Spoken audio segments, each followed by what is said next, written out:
Oi, gente. Continuando nossa websérie Princípios da Mudança, eu gostaria de esclarecer nesse vídeo hoje como é que a tríade, a tríade adrenal, pâncreas e tireoide, elas funcionam juntos. Quer dizer, nenhum órgão adoece sozinho. Eles adoecem de uma maneira conjunta. Mas quando a gente identifica aonde é o erro, nós vamos entender o porquê que o sistema nervoso autonômico ele reage de uma forma errada, entre aspas, perante os problemas da nossa vida, porque nós podemos encarar os nossos problemas como algo que tá tudo bem, eu consigo resolver, ou a gente pode ficar fugindo dele, tendo medo uma vida inteira. Mas é preciso que vocês entendam aonde isso tudo funciona e como é que isso funciona no nosso corpo.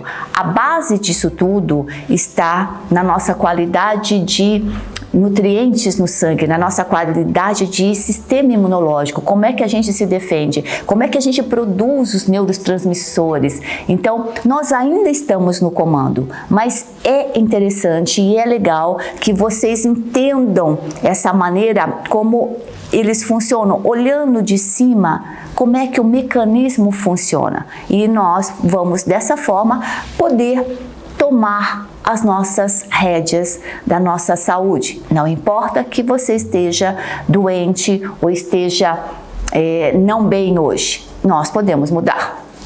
Princípios da mudança, eu vou te ajudar. Por que mudar? Como mudar? Entender as causas e o que mudar.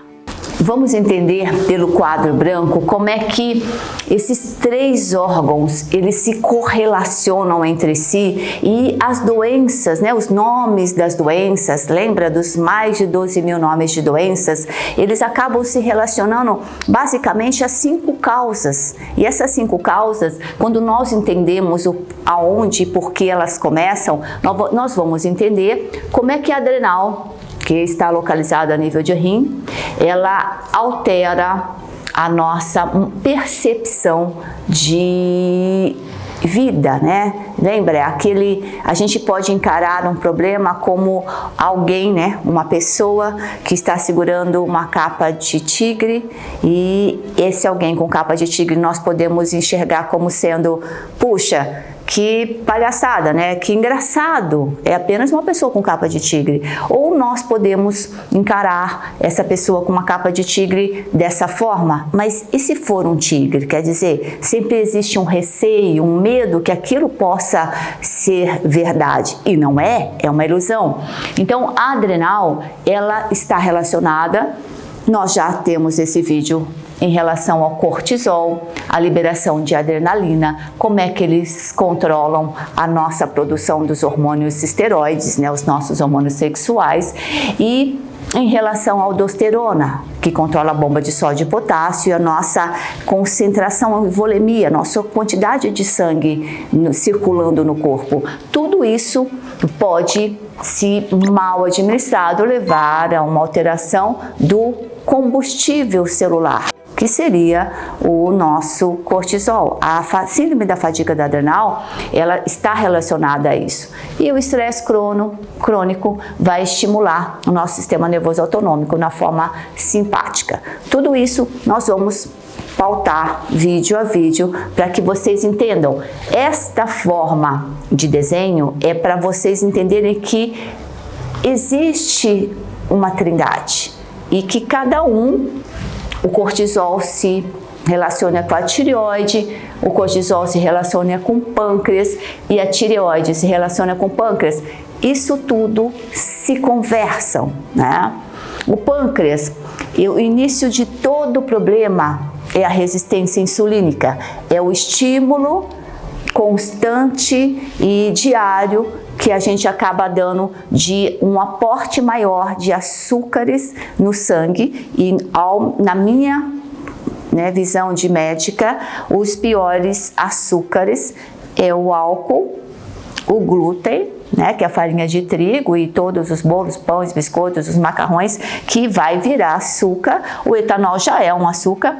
O queijo, e os doces à base de leite. Aqui eu não incluí simplesmente açúcar. O açúcar demerara, o açúcar em grão, que a gente possa utilizar com nobreza, ótimo, mas os piores que são consumidos em quantidade são esses. Por isso que muitas vezes a pessoa está tomando lá uma vodka, ela não acha que ela está tomando uma glicose, né, um carboidrato, que vai, né, isso vai aumentar os triglicerídeos, o maior problema do colesterol, né, que nós tantos falamos sobre o aumento do colesterol ocasionando uma inflamação a nível de endotélio vascular, que vai ocasionar as obstruções, a aterosclerose e vai acabar infartando, tendo os acidentes vasculares.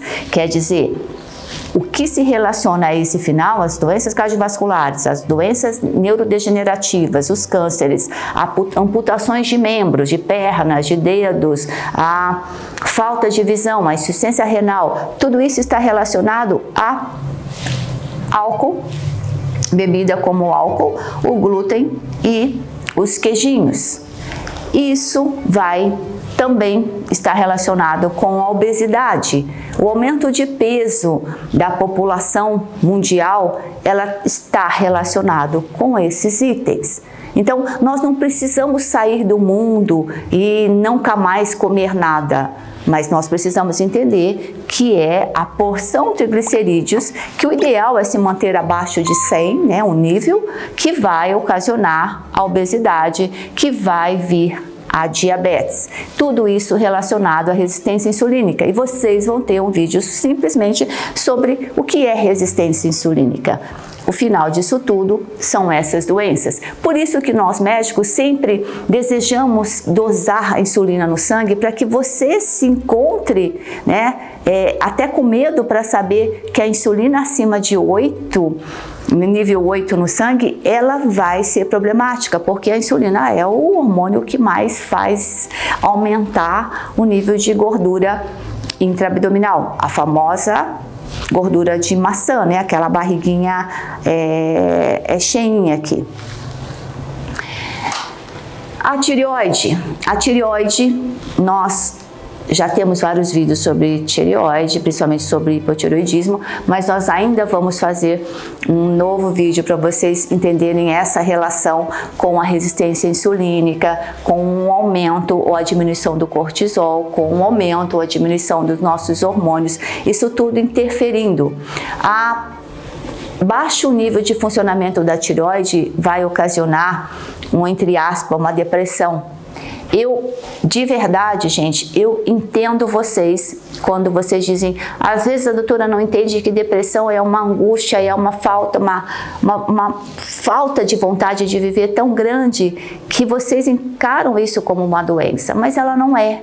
Ela é uma desnutrição e ela pode ser uma desnutrição, uma falta de fluxo de sangue de ferro que vai levar a tireoide a não produzir um hormônio tão importante que é o T3.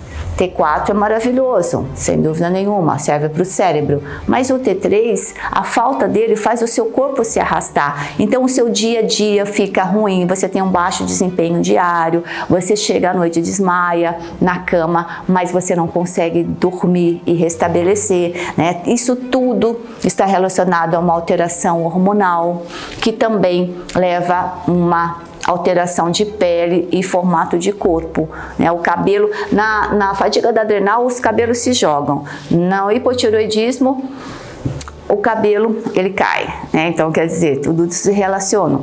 Mas olha o que é mais interessante. Todos essa tríade, adrenal, pâncreas e tireoide, ela está relacionado com o nosso estado nutricional. Como é que está o nosso sangue? Lembrem, 55% do sangue depende dos alimentos que você coloca na boca. É feito, né, confeccionado a nível de intestino, é o plasma. E 45% do sangue é dentro do osso, é a medula óssea, que é muito importante sempre a gente pensar, ok, o meio externo é esse meio aqui que eu vivo. O que é importante para o meio externo entrar dentro do meu sangue, no meio interno, Deus coloca algumas barreiras. A pele é uma barreira, por isso que muitas vezes é melhor não passar nada sobre a pele do que passar produtos que tenham até derivados a maioria tem derivados de petróleo, e a sua pele é um órgão que absorve tudo e vai absorver pele, linfa, órgãos e sangue, né? Quer dizer, também vai parar no sangue. Só que o intestino, gente, o intestino é a barreira que tem uma mucosa, né? Uma pele, um tecido, uma célula chamada enterócitos, que, olha que louco, o enterócito que vai definir o que é que vai penetrar e cair na sua corrente sanguínea. E é por isso que 80% da nossa defesa está no intestino, porque nós colocamos substâncias que não são saudáveis para essa célula. E se água mole em pedra dura, muitos anos fazendo isso, a gente acaba por ferir esse intestino e coisa ruim vai entrar na corrente sanguínea. Então, se eu quero viver no mundo, eu preciso pelo menos ter uma qualidade de sangue boa, entender que o que vai entrar pela minha boca vai cair nesse intestino. E aí entra os nossos pilares sempre do que é manter uma saúde. Dá para viver no mundo, dá para comer de vez em quando um bolo, né, um pão sem glúten, dá, sem dúvida nenhuma, eu faço isso também. Mas o que a gente precisa sempre? Pensar nos alimentos de Deus, quer dizer, frutas, verduras, legumes, grãos, isso tem que estar presente. No mínimo 400 gramas entre frutas e verduras diárias, que a média do brasileiro são 12 gramas. E aquilo, né? 3 frutas por dia é o ideal. 5 é o no mínimo, 5 frutas comidas por dia é o ideal. Então, quando eu me cobro, eu entendo o que a gente precisa fazer em termos de gramas ou em número, fica mais fácil, né? Então, sempre antes das refeições, uma fruta, coma. Ela vai ser diferente. Beber água, os mínimos 3 litros d'água. Exercício físico, né? O exercício físico, ele aumenta o aporte de oxigênio, ele melhora substâncias importantes a nível de cérebro e de células. Nós somos seres aeróbicos. A nossa célula funciona com oxigênio. Se ela não funcionar com oxigênio, ela vai fermentar. E quando uma célula fermenta, ela ou degenera ou ela vira câncer. Então, uma célula cancerígena, isso não é interessante. A suplementação, algo importantíssimo, porque os nossos alimentos, eles estão muito pobres, então precisa. Hoje é condição necessária suplementar sempre. Os nossos hormônios, que mulher declina a partir dos 35 anos, 30 anos a gente começa a ficar ruim, 35 com certeza. Então, se nós podemos ter um nível de perfeição em termos de suplementação e de hormônios, excelente. Lembre-se sempre que quando nós dosamos os minerais no sangue, zinco, selênio, magnésio, cobre, ferro, eles vão sempre dar um resultado falso positivo. Os minerais, eles não são encontrados a nível de sangue, soltos para a gente dosar. Eles vão estar se ligando, fazendo reações enzimáticas, como coenzimas. Então, é importante, por isso que eu não solicito, a não ser a ferritina, que é um ferro que já liberou oxigênio, ela é mais fácil, mais real de se dosar no sangue. Os restantes dos minerais, não, precisariam de um outro tipo, um mineralograma, né, um cabelo, para a gente ter a real certeza. Mas, de uma maneira geral, pelos diversos estudos que nós temos e pela qual estudo a nível de alimentos, estudos a nível de ser humano, todos nós estamos com deficiência. E é aqui que entra a suplementação. Se a medicina pode ser preventiva e à medida que nós vamos envelhecendo, nós precisamos suplementar um pouco mais para manter esse nível de envelhecimento em um nível bom. Então, vale a pena? Sim, vale a pena fazer, né? Entender que suplementar é como fazer a manutenção da sua casa, do seu carro. À medida que a gente vai envelhecendo, nós precisamos suplementar cada vez mais. mas de uma maneira coerente, e saber que antes da suplementação, eu dependo do que eu como, na maior parte das vezes diariamente, né, da minha água, do meu exercício. E aqui a gente não pergunta se gosta, a gente pergunta, é bom para mim? Se for bom para mim, eu vou fazer de uma forma com disciplina.